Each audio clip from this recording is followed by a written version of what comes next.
All right, let's get started. Good afternoon, everyone. Hope you're having a good lunch.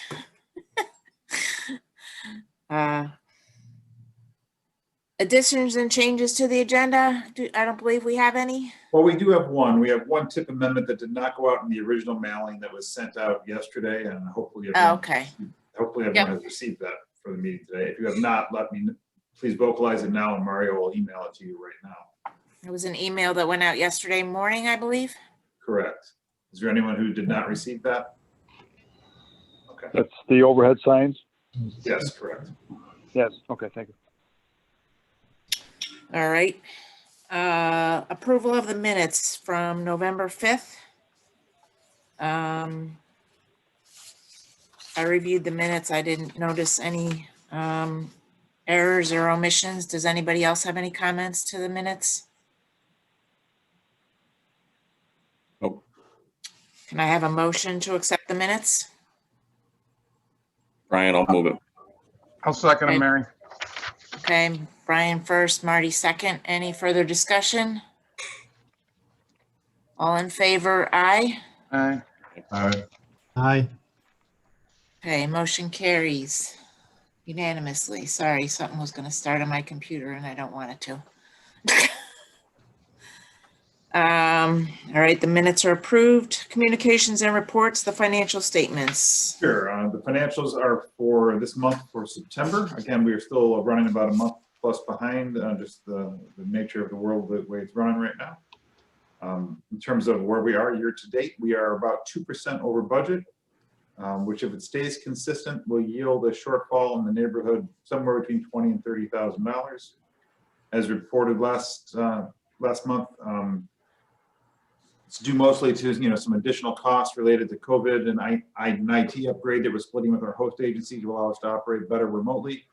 I have about $60,000 in unprogrammed reserve funds left over from previous years that I can dip into, but we're not going to do that till the end of the program year if we find out exactly how much we're in the red by, and then we'll do one retroactive UPWP amendment.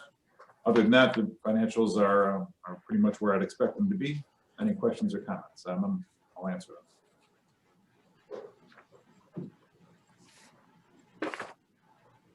Any questions on the financials? All right, we'll move to the UPWP status report. Yep, I'll just hit up a couple of things. Let's see, you all should have received the 2020 newsletter, both in hard copy and or digital format. If you did not, that means you're not on our mailing list correctly, so please let me know. And we screwed up somewhere then. As I mentioned, we're still in the middle of an IT migration. That's moving along nicely to get as much as we can into the cloud and allow full virtual private networking into the office from staff from home to allow us to better work from home. We're working, a lot of staff work from home now, but it's just not working as efficiently as it could/should be. For public participation, in response to some comments from FTA and FHWA when we adopted our long-range plan, we will be launching some new public involvement initiatives in the coming year. One of them revolves around active transportation. That's related mostly to bicycle and pedestrian issues, things of that nature. The two other areas are access to jobs, and thirdly, I'm going to call it regional vehicular mobility. That last item, regional vehicular mobility, that's kind of in response to a comment at our last policy committee that Mr. Knapp mentioned that we need to get more people involved who are, I'm going to use the term generalists and not advocates, I think is the way he put it. So in response to his comment, and as well as the need to grow our public involvement process, we're going to try and create a forum that does that. I don't know the level of success we were going to have, but we're going to give it a shot to see what level we can get. It's really hard to get people motivated on things when you're not trying to build something in their backyard, as you all know. Moving on to federal transportation legislation. This is an evolving issue. We have two major items. One is the transportation bill. The other is funding for things, both of which are, I'm going to call them, up in the air at the moment in Washington until things settle down a little bit. I'm hoping by February the world settles down a little bit one way or another, and we're able to move some of these items forward. Data collection, we are pretty much closed out with data collection until the spring weather hits. as of now. For the UPWP development, a draft UPWP has been developed. You should have received it as part of the planning committee mailing that went out Tuesday, Monday? I don't know, something like that. I lost track of the week. This week it went out. Part of that packet was the 2021-2022 UPWP. It's also posted on our website. Please feel free to review it, and any comments you have, any questions, please reach out to me. It will be presented to the planning committee this Tuesday at 10 o'clock.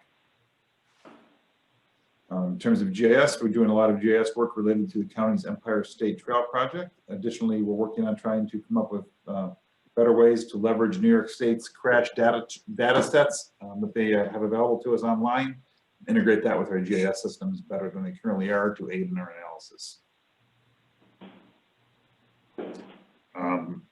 Long range transportation plan, we're still trying to get out all the hard copies we had printed to everybody, which is a lot harder now because I don't want to pay to mail them. They're too expensive to mail, so I'm trying to slowly dribble them out to people when we can. In terms of the joint TMC co-location, we had meetings with the Federal Highway on leveraging their assistance, and I'm just going to say that those meetings were less fruitful than we had originally hoped. And SMTC and New York State DOT kind of collectively decided we're going to forge ahead with that without Federal Highway's assistance because it was more academic in their direction than where we were hoping for it to be, and wasn't going to be as fruitful for us in the long run. In terms of the dome traffic management plan, you folks approved that contract last month. We are finalizing contract negotiations right now with Stantec. They were very amenable to the alterations requested by this committee last month in terms of schedule and to working to accommodate the EIS process for I-81, front loading some activities that are independent of the outcome for that, and pausing if necessary until the EIS reaches a point where we're comfortable moving forward from that point. They were incredibly accommodating, as I expected them to be, but there were no issues associated with that. In terms of a couple of corridor studies, the Tuscarora Road corridor study is moving along nicely, developing an online community survey tool for public input for that area. The Route 11 corridor study in Maggiehdale is moving along at a very good clip and is on schedule to finish probably ahead of schedule. Village of Skaneateles pedestrian safety access study is moving steady and will be done in the next 6 to 9 months. The Manlius Village Center pedestrian safety and mobility study, that is at the very early stages of data collection and problem identification and analysis. The Syracuse Sidewalk planning study is wrapped up for this current year. We will begin that relaunch in 2021 post snowfall, which is Syracuse, so maybe June, we'll see. City of Syracuse safety assessment, that is on target for completion before March 31st. And for TIP development and maintenance, we held a capital projects committee meeting last week. We're trying to make sure that we move obligations faster this year and that we are not trying to hold everything up to the last month or so. We did it excellent for obligations last year, but we did them all, a lot of them at the very end, and that's very risky because anything can go wrong and those projects don't move, and then all that money is lost. So we're trying to work diligently to make sure that we can obligate as many of those funds earlier in the year as possible. We're going to try and continue to utilize the CPC committee to accomplish that goal. That being said, I think we have both our pre and post amended STIP for the SMTC and for New York State DOT Region 3. I think we're excellent this year. I saw the numbers. I think we did some of the best in the state, is my opinion. Any questions on anything from the UPWP project status report?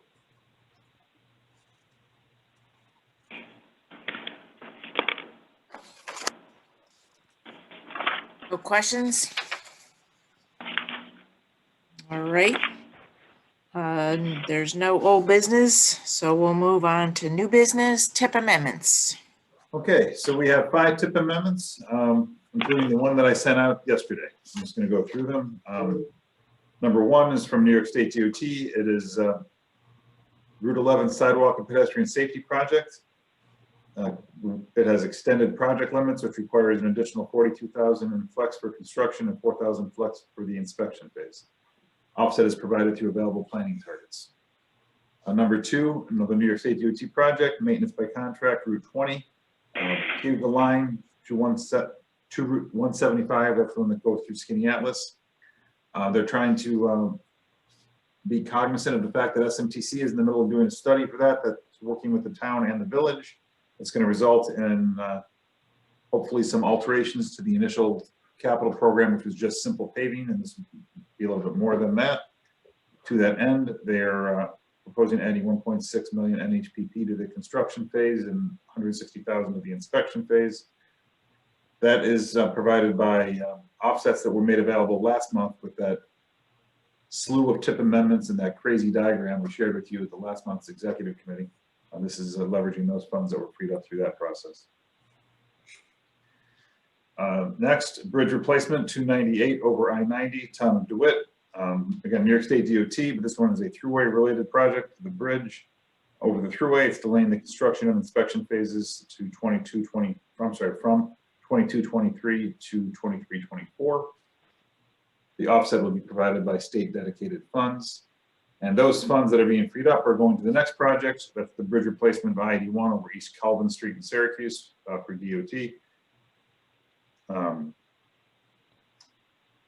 Cost increases in the amount of 1.76 million NHPP for construction, 175,000 for inspection. And lastly, the one that went out in the mail yesterday, New York State DOT's overhead bridge signage structure, an additional 198,000 for construction, 22,000 for inspection. NHPP, that comes out of the available planning targets. Therefore, pretty much removing most of the unspent allocation of available planning targets from the program. So next projects that come up short, we're going to have to start looking at the couch cushions for available funding. That's all I got for the TIP amendments. DOT is here to answer your questions. They're basically all theirs. So I guess I have a concern. As you just pointed out, Jim, these TIP amendments do use up the unallocated NHPP funds, total 1.98 million, and they do use up the remaining $46,000 of flex funds in our 4-year STIP. That leaves a balance of STP Urban, which has a net $250,000 available for the 4-year STIP. I guess my concern is I'm in the middle of preliminary design for West Genesee Street, which is a 2R paving job between Salina Street all the way out to the city line, which is approximately Myrtle Ave. We also have construction and construction inspection in 21-22. Total construction is $7.5 million, and we're still, in preliminary design, preparing our design approval document, and there is, could be additional work needed on this corridor. It's a long corridor. There may be some needed sidewalk repairs. We're still evaluating that, but I have a concern with using up all the available money. If my project needs additional money, or there's a county project that needs additional money, there's essentially only $250,000 left on the TIP. I'm sure the county has important projects. The West Genesee project is very important and intricate with the I-81 project, which will eventually move forward. There'll be a lot of detour traffic on this route. So I guess would like to respectfully request maybe that we hold on the Route 20 TIP amendment and a little bit later in the year and see where we are with your Skinny Atlas SMTC study and what the other needs of the MPO members are. now that West Genesee project that you mentioned, that is mostly NHPP eligible, correct? Yes. Okay. Mark, a question for you and your team. If that project comes in short, is there the potential to bring in NHPP from outside the MPO area to bridge any gaps? I know that That's usually not possible with flex. I know it's not possible at all with urban, but with NHPP, that tends to be one that you tend to have a little bit more of. If this project comes in a little bit beyond what it's currently scoped at, what's the likelihood of you being able to assist the city with that? Are you referring to a TAP project, Jim? No. Which one? Which project? Mary, you want to discuss your project? West Genesee Street, the 2R mill and pave project, it's pin 375625. Yep, yep. I'm familiar with that one. I know what you're doing there on West Genesee. So just a couple things.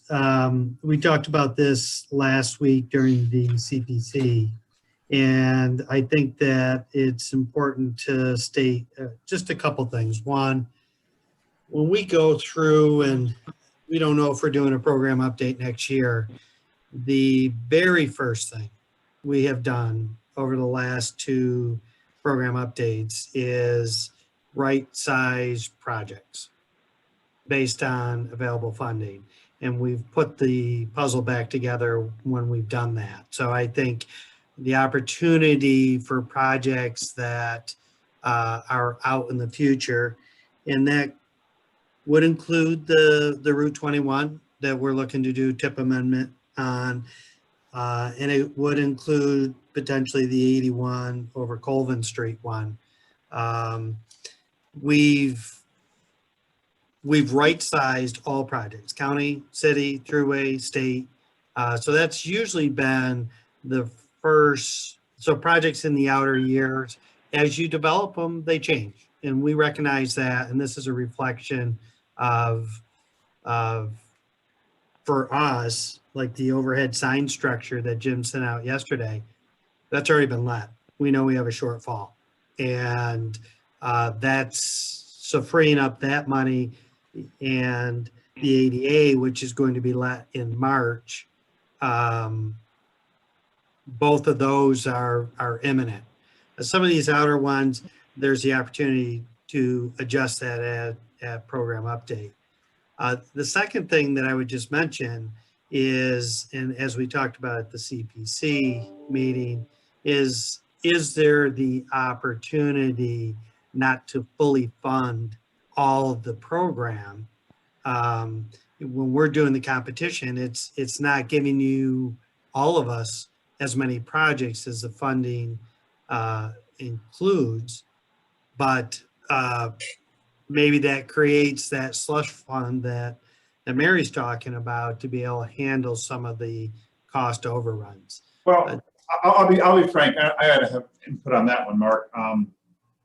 My hesitancy with that is, how do I say this?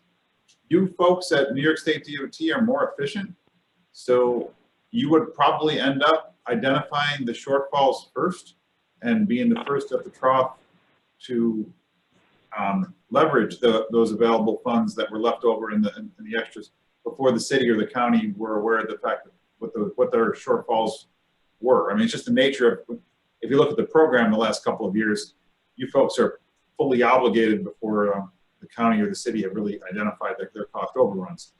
So I would think that, that idea is good in theory, but I think in practice, what it would probably mean is that unprogrammed funds would probably be almost always go to the state, just because you would identify your needs prior to anybody else's. I have a hard time believing that you wouldn't. Yeah, but Jim, that goes to the success that SMTC has made related to obligating 100% of the funds.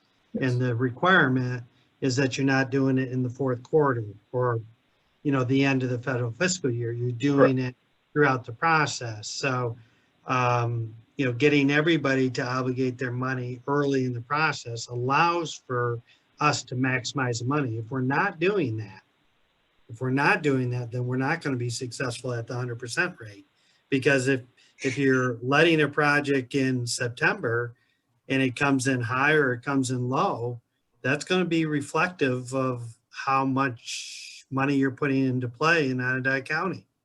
And so, the desire to every quarter be 25% done, is really what we're talking about. And so we have projects that are already let to contract and they came in high.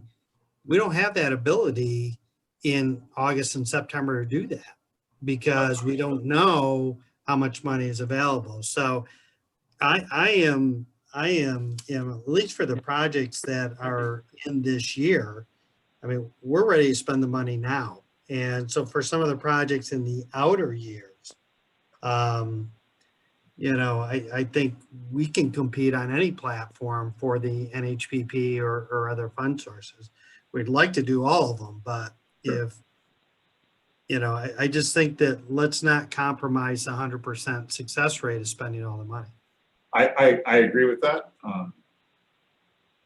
And I think that Mary's concern with the West Genesee project could probably be allayed by a little bit by the fact that it's just an unknown in terms of when they get there, what the total project cost is going to be. But it is a very key project. It's large. It's what, $7 to $8 million, if memory serves me right. Yes. And it's a large, regionally significant NHPP project that you know, the state, I think, has a vested interest in that project as well. It connects to state facilities substantially. So I think that you know, one way to go ahead forward today is to get some kind of acknowledgement from the state that if there is a shortfall that's identified on that type of project, that the region will do what it can. I know you can't make a commitment or a promise, but you know, just, you'll do what you can to help bridge the shortfall if it manifests itself. Yeah, and I think Mary knows that as long as I'm here, I'm committed to that, and I think DOT is committed to that. And certainly West Genesee Street is a imperative for the 81 Viaduct project, Exactly. especially as people get off West Street.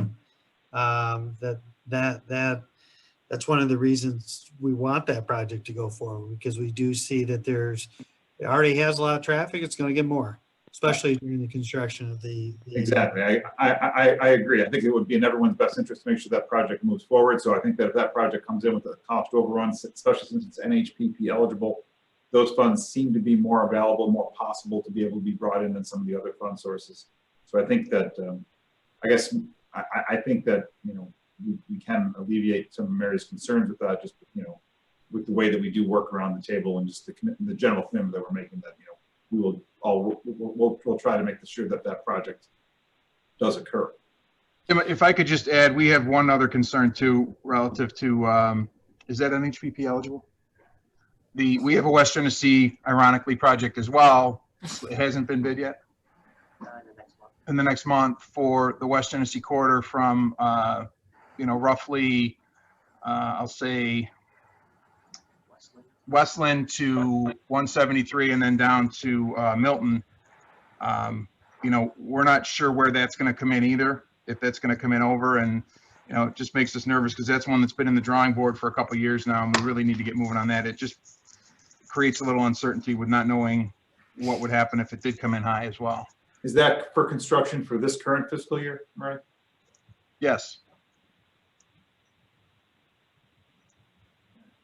That one might be harder. The one we're talking about for Mary is construction next fiscal year. I think we have two issues. We have the issue of this fiscal year, which there's basically no money left. And we have projects going out to bid as well, as the county. So if there's a shortfall, you know, we're going to have a problem. And then, as we have just been discussing, there's the 21-22 money that the state's trying to get a tip amendment approved for the Route 20 project. Yes. And in fairness to the state, that project, that money is money that was freed up through actions that we took last month where we didn't do, we kind of capped the number of amendments we tried to put on the agenda as it was an ungodly number and confusing process that we had to develop graphics to walk us through. And so some of that carried over to this month. So that some of that money was freed up through state actions last month, or a lot of that money was freed up through state actions last month. So that isn't all new money that's being allocated. But I guess my concern is, you know, you're basically asking to move that money into the Route 20 project. sort of as a placeholder. You don't have definite cost estimates and scope of work to back up that cost because you're still waiting for the SMTC study results. And, you know, we have the West Genesee Street project that's basically in the same boat, except we're just going through the normal design process and we're not waiting on a study. So is it necessary that we approve this tip amendment today? Why can't we, I guess, why can't we hold it till later when we have more information on the SMTC study and costs associated with it and possible West Genesee Street needs? Okay. Well, especially since it's not this program year, I guess it's not, doesn't have the same impact of having monies unspent. It's next year. So yeah, I see your point on that. Mark, do you have an opinion on that? We could table the Route 20. Okay. We could certainly table that. I think our thought process related to Skinny Atlas is we competed for a good project there in the community. COVID's kind of put us a little bit behind because of the inability to do community outreach with them. We have had some Zoom meetings and have talked to them. I think one of the reasons the UPW got approved to move forward, to me, this is quality of life in the village of Skinny Atlas. And we just see that there could be a lot of components that DOT is going to be asked to do as a part of the project outside the pavement. And so we're okay with tabling this at this point in time and looking to have that conversation when there's more information together. Okay. All right. That sounds good. That's good. No, that's for Mary's concern. Now for the county's concern, I think that the problem we're going to have, Marty and Chris, is that we don't know. It's a big unknown. There's a little bit of money available this year, very, very little. Probably what's going to have to happen is whichever member, county, city, state, somebody, has a project that is going to be falling last in terms of the likelihood of being able to meet the obligation deadline is probably going to be the one that's going to have to be asked to give up the monies for the cost overruns that you probably are going to end up having if you think you're going to have some substantial cost overruns on that project. I would think. Oh, we just don't know yet, right? Yeah, we just don't know. So I think it's kind of a wait. We have to wait and see. Yeah. Wait and see I understand. what your ask is, and then we have to look at our program at the next CPC meeting and say which project is really the most, I'm going to call it at risk for not meeting the deadlines for this year, and move that one into next year, and then kind of just domino things out from there. Hopefully there'll be a program update that occurs next year as part of a new transportation bill or stimulus related to infrastructure. Hopefully one of those things will happen in the next calendar year. I'm optimistic, and I'm not an optimistic guy, but I am optimistic about that. I think that there's a likelihood that that's going to happen.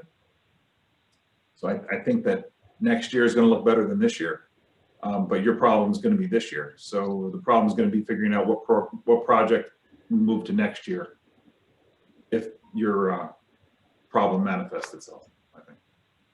And I think The good thing about the county's project is if it is being let to contract now or within the month, that still has 9 months to be able to find the money. And a lot of things changes throughout the year. We do get a lot of bid savings also.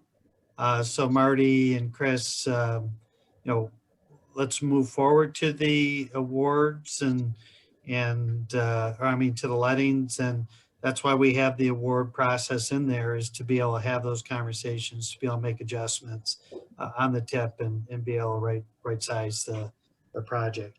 Yeah, I mean, I think from my perspective, if you're ready to obligate that money and you're ready to go ahead with that project, that has to trump or prioritize. Change my vocabulary. That has to prioritize. Yeah, don't use that other word anymore.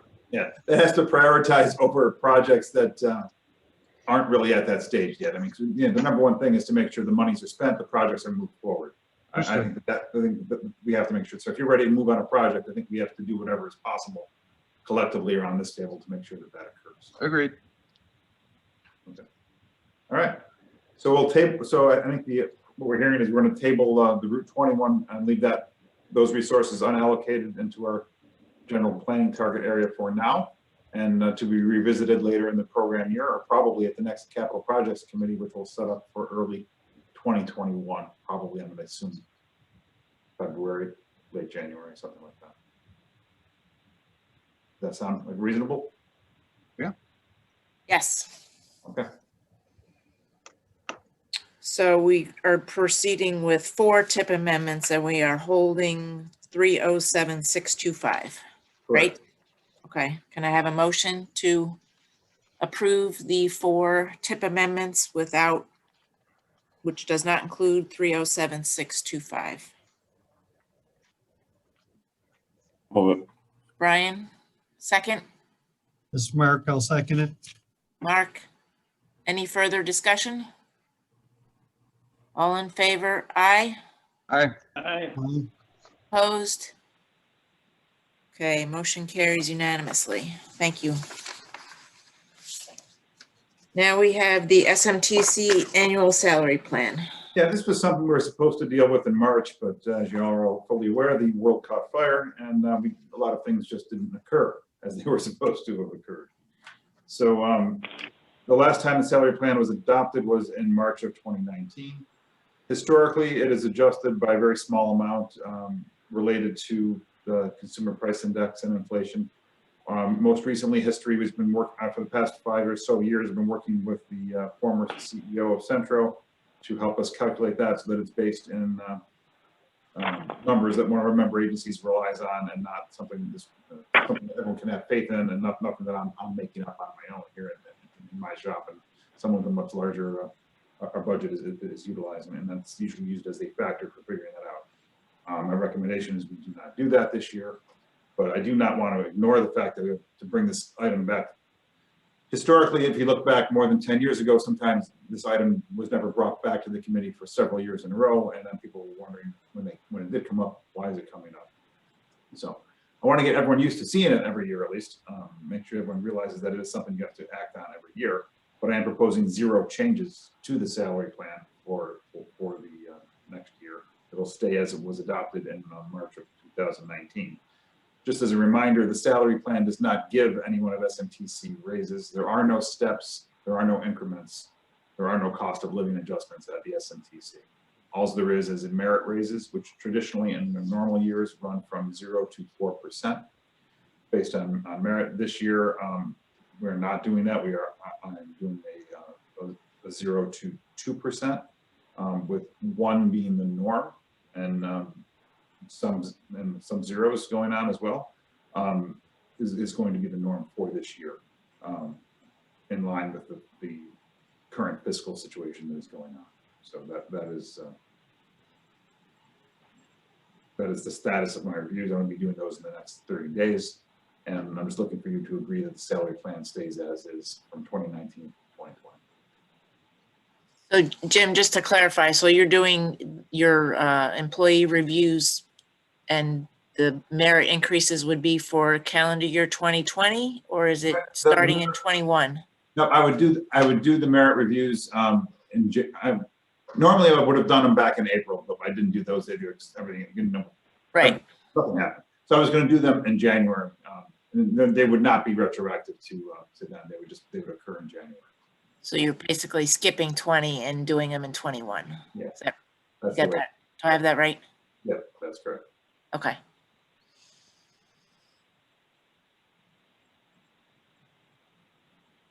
Yeah, I mean, I think we're all in a budget crisis mode, unfortunately. This is a very this holds the cost lines and keeps everything very conservative and at that place. Yep, I'm in agreement with it. Anybody else have any Jim, comments? how many, have you lost anybody this year? No, I have not. Either to retirement or otherwise? No, I have some employees who can't come back to work in person due to health reasons and are working from home, and probably will be until the world is a very different place. But no, I have not lost anybody from the well, I guess I lost Pat Wortley, because she went to work for the regional planning board, so I guess, Yeah. Yes, but and she's Your replaced. loss was my gain, Jim. Yeah. So Lori Irvine has joined the staff in that stead. So how many people total do you have? 8? I have 8 planners plus myself plus an administrative person, but the 8 positions, but it's not 8 humans because I have a lot of part-time people here, so they add up. Some are half-time, some are 2/3 time, so we kind of do the additions of the time to add that up. That works out really well with the part-time staff. Gives flexibility to people who need it. It also costs me less for overhead. To be quite frank with you, part-time staff actually works out to be very much cheaper than full-time staff. So when people wanted to do that historically, I actually have not. It works out good for everybody. I get to keep quality staff, and they actually get to keep them cheaper. So you're an equivalent of 8 people Correct. 8 full-time. plus myself plus Lori. Okay.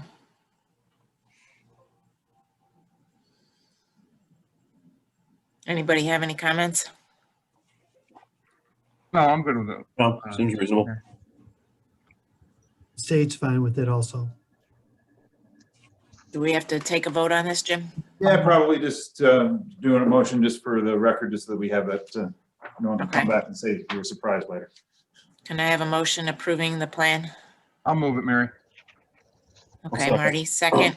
Brian, any further discussion? All in favor? Aye. Aye. Any opposed? Okay, motion carries unanimously. All right, I think that's the formal agenda. As a reminder that we, next time this committee will meet will be early January in the new year. Let me check the date on that. So that would be Thursday, January 7th will be the next time the executive committee meets. So if anyone has any tip amendments, please bring them to our attention as early as you can. There is a planning committee that is occurring this coming Tuesday at 10 o'clock in the morning. It has the next year's Unified Planning Work Program is one of the main items, as well as a recap of the recent work events for the past year. Additionally, there is a bunch of tip amendments, most of which result from Centro, and their leveraging of the CARES Act and the ability to utilize that money to shuffle their deck a little bit so that they can advance their capital program. So that's a preview. If you want to hear the details, you have to show up on Tuesday.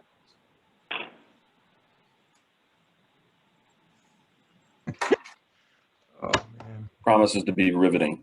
Yeah. You guys notice our facilities commissioner is apparently now a Grubhub driver too?